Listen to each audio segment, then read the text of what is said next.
Bonjour à tous, bienvenue dans cette nouvelle vidéo. Alors je suis toujours sur les côtes bretonnes et à côté de moi on a du persil sauvage, donc un persil qui s'est naturalisé, ça peut vous arriver.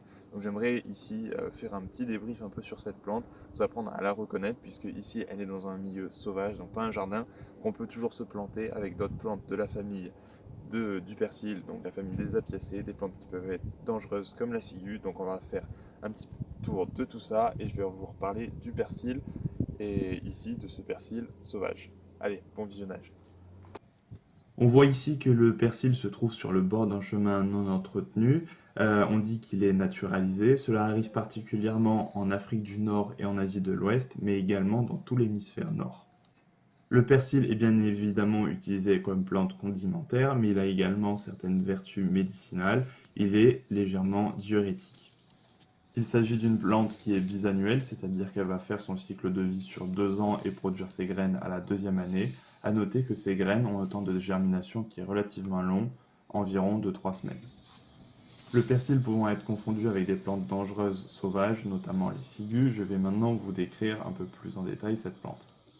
Commençons par l'inflorescence, qui est une ombelle de couleur jaune verdâtre, voire blanchâtre à sa période optimum de floraison. Elle est composée de 15 à 20 rayons et en dessous des fleurs se trouvent des bractées, voire la flèche sur la vidéo. Concernant les feuilles, elles sont très découpées et ressemblent bien évidemment au persil que l'on peut acheter dans le commerce.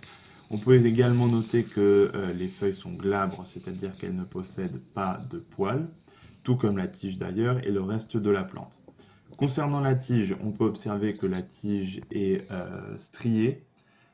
Également le pétiole qui va relier la feuille à la tige est souvent constitué d'une petite rigole. Enfin, et bien évidemment, le critère principal de reconnaissance du persil est son odeur qui ne trompe pas. Je vais finir cette vidéo sur quelques petites notes. En effet, on peut souvent voir le terme donc de persil sauvage qui est attribué au cerfeuil sauvage. Ici, j'emploie le terme persil sauvage dans le sens de persil naturalisé, c'est-à-dire persil qui a réussi à se ressemer à l'état naturel.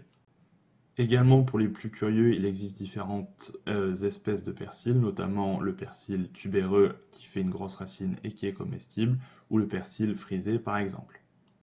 Voilà, j'espère que cette vidéo vous aura plu et je vous dis à bientôt.